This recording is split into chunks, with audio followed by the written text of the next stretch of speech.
بیٹیاں بھی گھر میں بیٹھی سوچ رہی ہوتی ہیں کہ یہ ہم کیوں اس دھرتی پہ آ گئے ہیں، کیا ہم دھرتی کا بوجھ بن گئے ہیں، ہمارے ماں باپ کو ہماری وجہ سے مصیبت پڑ گئی ہے، کیونکہ یہ ہم نے ہندوؤں والے منحوس رواج جو ہیں وہ اختیار کر لیے ہیں۔ تو ان کو بتائیں کہ یہ چیزیں جہنم میں لے کے جانی، یہ معمولی چیز نہیں ہے۔ لوگ اس کو بڑا لائٹ سمجھتے ہیں کہ جی ہمیں اللہ نے پیسے دیے ہوئے ہیں تو ہم نے جہیز دے دیا، برات کر دی یا لے لی تو کیا فرق پڑ گیا، ہم نے لڑکی والوں سے جہیز دیا تو ہاں تو ان کے پاس پیسے ہیں، ہم نے بھی دیا تھا وہ بھی نہیں۔ اٹس ناٹ جسٹ دیٹ، ایک تو یہ انتہا درجے کی نامعقول حرکت ہے، غیرت کے خلاف ہے کہ انسان مرد جو ہے وہ عورت کے مال کے اوپر توقع رکھے۔ دوسرے یہ کہ اس کا معاشرتی امپیکٹ کتنا زیادہ ہے، جو لاکھوں بچیوں کی شادیاں ڈیلے ہو جاتی ہیں یا ہزاروں کی ہو ہی نہیں پاتی جہیز نہ ہونے کی وجہ سے یا برات کے پیسے نہ ہونے کی وجہ سے، اس کا جو وبال ہے اس میں سارے وہ لوگ شامل ہیں جنہوں نے اس رسم و رواج کو بڑھایا ہے۔ جب آپ ایسی رسوم میں حصہ لیتے ہیں تو قیامت والے دن آپ انہی لوگوں کے ساتھ ہوں گے جنہوں نے ایسی رسوم کو شروع کیا تھا، آپ ان کے جھنڈے کے نیچے ہوں گے۔ جب آپ ایسی منحوس رسموں سے باز آتے ہیں تو پھر آپ ان کے جھنڈے کے نیچے ہوں گے جنہوں نے اس امت سے بوجھ کو اتار دیا، تو پھر آپ نبی پاک صلی اللہ علیہ وسلم والی سائڈ پہ ہوں گے۔ اور اگر آپ ان رسموں میں شامل ہوں گے جو آپ کے محبوب رسول نے آپ کو نہیں سکھائیں، جن کی وجہ سے عام انسانوں کو اتنی زیادہ اذیت اور تکلیف برداشت کرنی پڑتی ہے، تو پھر آپ انہی کے جھنڈے کے نیچے ہوں گے جن ہندوؤں نے یہ کام شروع کیے ہوئے ہیں۔ تو یہ چیزیں اپنے بہن بھائیوں کو پیار سے محبت سے ضرور سمجھائیں، وجادلہم باللتی ہی احسن، اور خوبصورت طریقے سے ان کے ساتھ گفتگو کریں، بحث تمیز کریں، اچھے پولائٹ خوبصورت طریقے سے۔ ان ربک هو عالم بمن ضل عن سبیلی، کیونکہ تمہارا رب ہی ہے جو جانتا ہے کہ کون اس کے راستے سے بھٹکا ہوا ہے، وہ هو عالم بالمہتدین، اور وہ جانتا ہے کہ کون راہ ہدایت اختیار کرے گا۔ خود سے گھر بیٹھ کر یہ ایزیوم نہ کر لیں کہ انہوں نے تو ماننا ہی نہیں ہے۔ بھائی انہوں نے ماننا ہے یا نہیں ماننا، آپ کو نہیں معلوم، یہ تو اللہ تعالیٰ کو معلوم ہے۔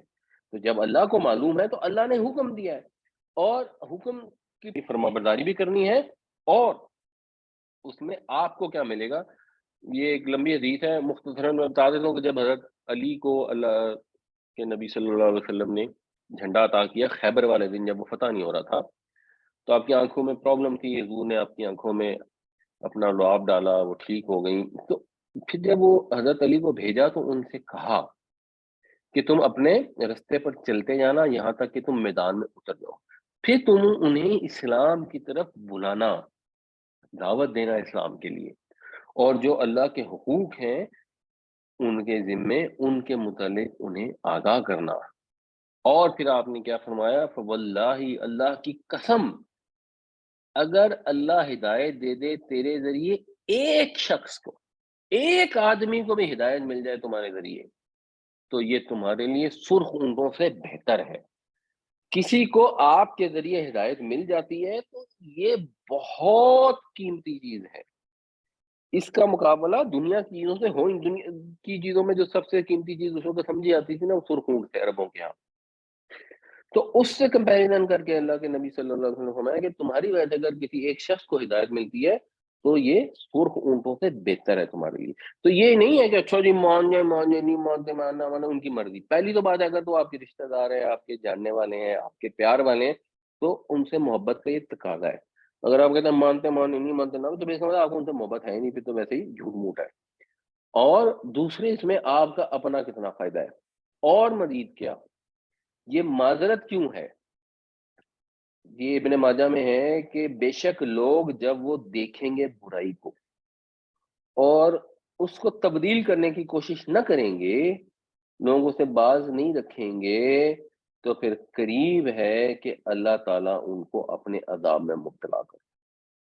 یعنی یوں نہیں ہو سکتا کہ معاشرے میں ایک سگنیفیکنٹ تعداد لوگوں کی جو نافرمانی کیے جا رہے ہیں، اور آپ سکون سے ٹانگ پہ ٹانگ رکھ کے بیٹھے ہوں گے جی ہم تو نماز بھی پڑھتے ہیں، ہم تو حج بھی کرتے ہیں، ہم تو زکوٰۃ بھی دیتے ہیں، ہم تو پردہ بھی کرتے ہیں، ہم تو سود بھی نہیں کھاتے، اب وہ جو کرتے ہیں وہ جہنم میں جائیں۔ نہیں، وہ اکیلے جہنم میں نہیں جائیں گے، پھر اللہ تعالیٰ کا جو عذاب ہے وہ آپ کے بھی قریب آ لگا کھڑا ہے۔ اور اللہ کے نبی صلی اللہ علیہ وسلم نے فرمایا کہ اس ہستی کی قسم جس کے ہاتھوں میں میری جان ہے، تم